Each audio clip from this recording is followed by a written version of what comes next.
Many of you are going to be looking to purchase a home right now, and many of you are going to be looking at new construction homes. And so this video is about all the things that you need to watch out for when you're going towards new construction. Now, if you're new to my channel, my name is Katrin Fitznoy. I'm a real estate agent in Sarasota County and Manatee County. And as of late, I've been working a lot with buyers who are solely interested in new construction homes in such communities as Lakewood Ranch and Welland Park. I've gathered some of their pain points as we're working through the process to ensure that the next buyers, whether you're working with me or somebody else, that you can pay attention to these pain points so you're better prepared as you're going through the new construction process. Now, I will say that right now is a great time to purchase new construction if you were to purchase a home anyways, because when it comes to existing listings, we have a shortage of listings, right? So there's just not a lot of existing homes on the market. Also, partially because of inflation, renovation costs are so expensive right now. Where I live in Florida, it's like pulling teeth to get contractors to come in for a smaller job. And some of the mid-level jobs are super expensive, especially when I compare the prices to, say, maybe 3 years ago. But I would say that in many cases, it's going to be very cost effective to go towards a new construction home opportunity versus buying an existing home and then renovating it and bringing it up to the level of the new home. I think new construction is a great opportunity right now, especially if you're able to negotiate with builders, and a lot of them will have some really good incentives. And now that we're getting towards the end of the year, I'm expecting there to be more incentives, because typically in the fall, winter time, it does slow down. And many of the builders are going to be operating on a calendar year business cycle. So I'm sure a lot of them are going to try to squeeze as much profit in towards the end of the year as they can. But I want you to be successful. And there's some things that you want to watch out for. So we're going to start off with number one, and that is the advertised price. The advertised price, and I'm sure you've already been shopping a little bit online if you're interested in new construction homes. You'll see the base price, and many of you actually think this is the price of the house, and it's not. It's the beginning price. It's the base price for the house, but you're going to have to add in the cost of the lot.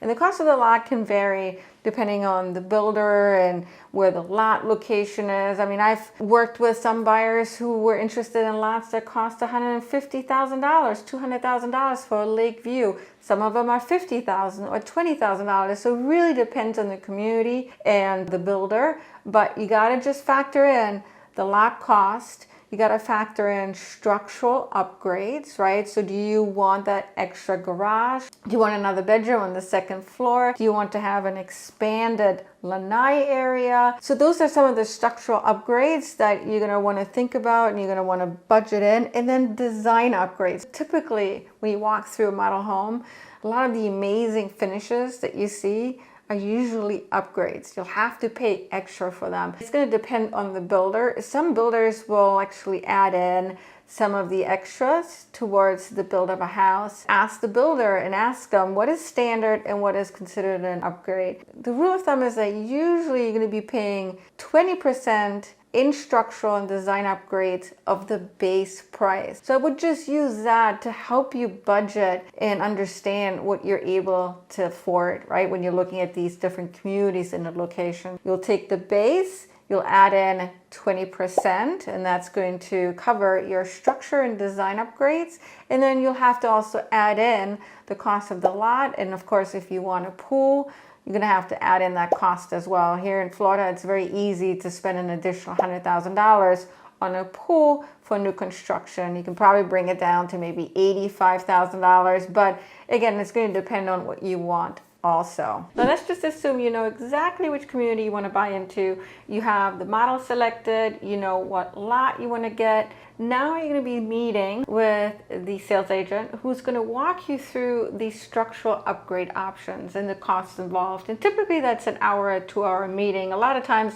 they'll provide you with the information beforehand so you have some time to absorb it at home, and then you'll meet with them, whether it's a Zoom call or in person. And typically I'm part of that discussion too, or if you have any questions, I'm there for feedback. But that conversation could be anywhere from an hour and two. And once you have your structural upgrades chosen, at that point, if you choose to go into contract stage, so let's just assume you want to move ahead with the purchase of this house. The agent is going to draft up the contract and you'll have a few days to review it, but you won't really know exactly how much the home is going to cost you up until you're through the design stage. Now, this is of course going to depend upon the builder. Some builders in some communities like Lennar, there's a community called Lorraine Lakes. They don't really give you a lot of upgrade options. As a matter of fact, I think the last time I spoke to them, they only gave you 3. So in that case, you're not going to go through the design stage there, but a lot of builders you will. So at that point, you won't really know how much it's actually going to cost you full price purchasing the home, because the contract will leave a budget for the design center. It's just an estimation, but you won't really know until you're in the design center and you're picking up the upgrades how much the home purchase is going to cost you. My recommendation to buyers is to stick to the budget. And to figure out what that budget needs to be, you talk to the agent who's going to give you an idea of what the average that buyers do in terms of upgrades in the design center. If you're somebody that usually likes to have really nice upgrades and you have the budget to expand, then certainly you can do that. But if you're on a budget, right, if you're trying to save money, then you would take that average and maybe reduce the overall budget that you want to spend. I have a lot of tips and tricks as to how to save in the design center, but that's really the only way you're going to be able to control the final purchase price of the home, is if you're sticking to that design budget. So that actually brings us to the design meeting, and I want to make sure that you're aware of this as well. So once you have your contract signed, usually they'll call you within a month time, maybe 2 months time, and you have a design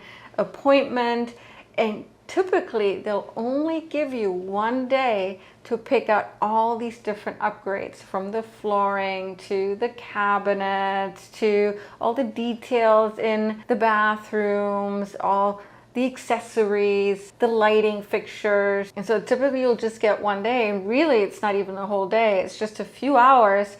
You'll have a few hours of the designer's attention, who's going to walk you through the process. They're going to show you all these different options and provide you with a pricing idea. And it can be an overwhelming experience, especially if you're somebody that needs time to think about things. I had one buyer who actually said, you know, I felt like I was being pressured because I had no time to see any of this information, to see any of these materials beforehand. But I had to make a decision there and then. And so if you're working with a builder and you're going through the design stage, you want to make sure that you ask them, can I preview the design center? And a lot of times they will allow you, sometimes they don't, but many of them will, where you, at least a day before, you can peek in and you can look around the atmosphere, look around the different rooms that you're going to be venturing through. So that way, at least you already know what to kind of expect. You're also going to want to visit the models again and get some inspiration from there, so you have a better idea of what these different design upgrades look. You can also ask the agent and see if they have some of this information to share with you digitally. A lot of it will really come to life once you're in the center and you're seeing these pieces really in front of you. But at least what you want to do is have a plan of attack almost, so that you don't go completely over the budget and you don't get to the point you're completely stressed out because you have to make all these different decisions and it's all new information for you. You actually want to feel excited about this stage. You're in control. You're putting all these different elements into your house that you can control, right? Because you have all these different options.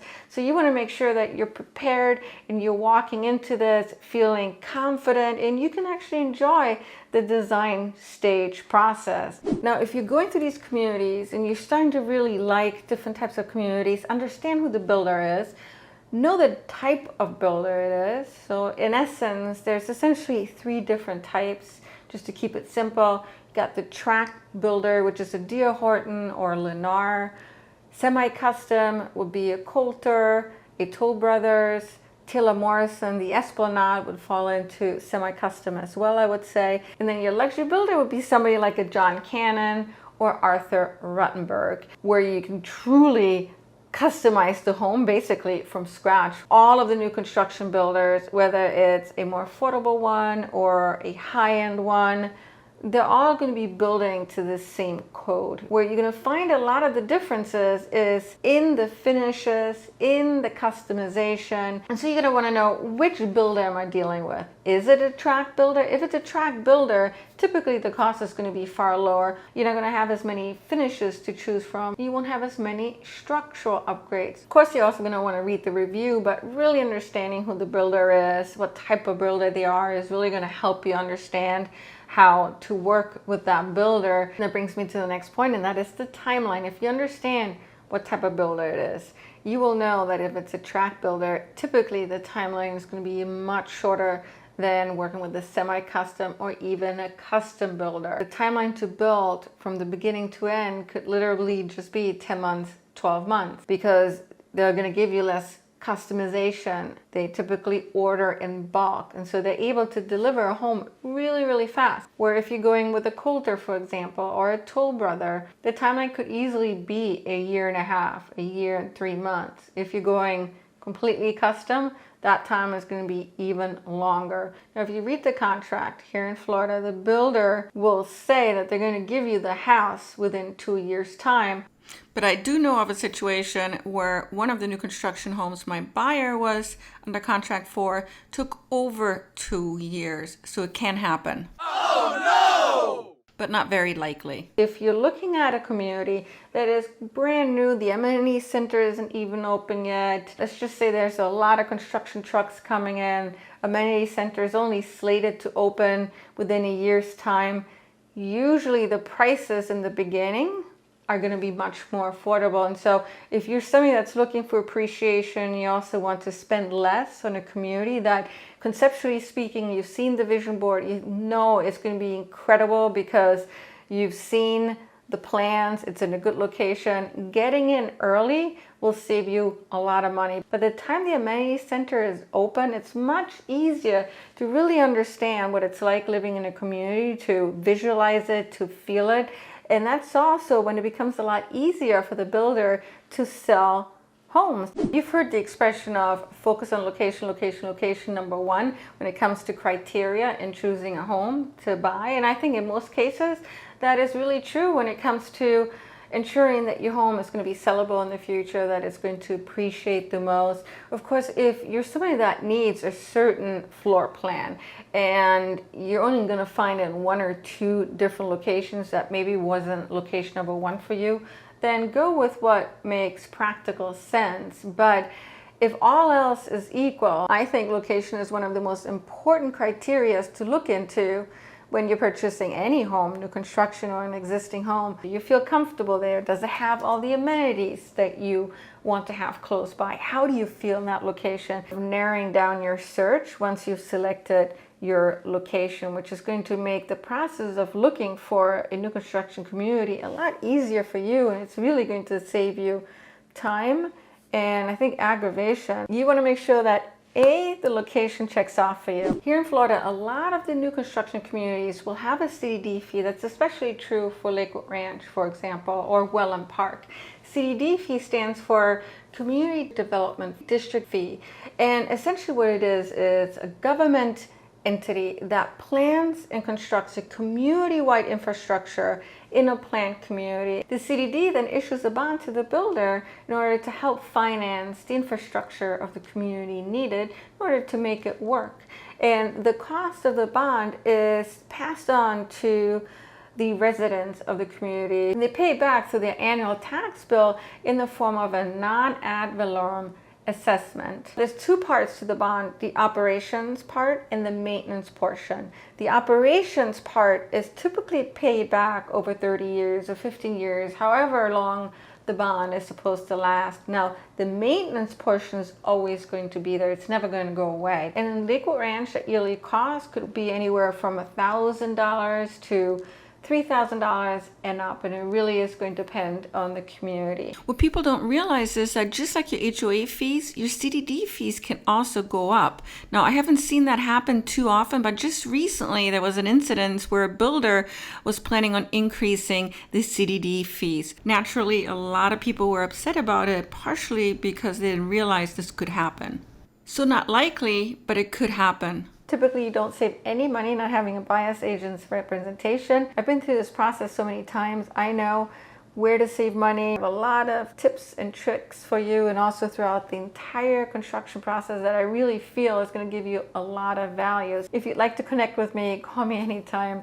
Thanks so much for watching today, you guys. As always, thank you. Take care.